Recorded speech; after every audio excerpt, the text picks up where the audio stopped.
Siamo presenti come Veneto Green Cluster alla fiera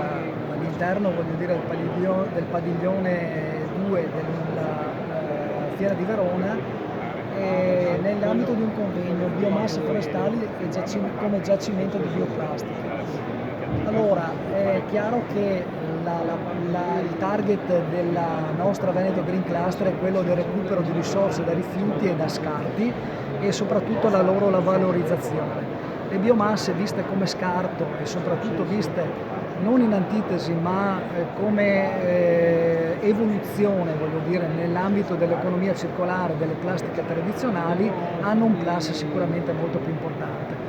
Le plastiche tradizionali, che sono plastiche che vengono praticamente dall'estrazione del petrolio, possono essere riciclate, ma qualora vengano abbandonate nel territorio hanno sicuramente un impatto negativo.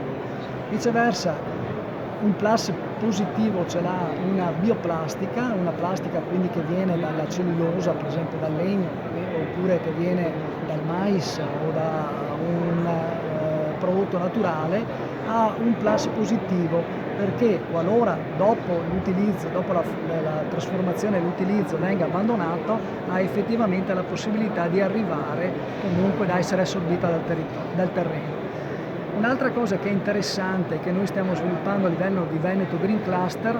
è la nostra vocazione al recupero non soltanto fisico-meccanico, ma anche il recupero chimico e termochimico di quelle che sono plastiche e anche e soprattutto le biomasse in questo caso.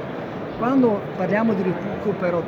termochimico parliamo di pirolisi o pirogassificazione. Si tratta sostanzialmente di una sperimentazione che Veneto Green Cluster sta facendo con le università del Veneto e istituti di ricerca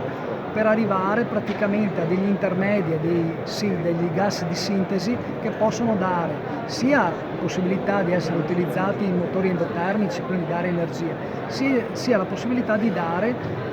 nuovi prodotti attraverso sintesi chimiche e quindi sostanzialmente essere riutilizzati in una maniera molto più evoluta rispetto alla classica, voglio dire, il classico recupero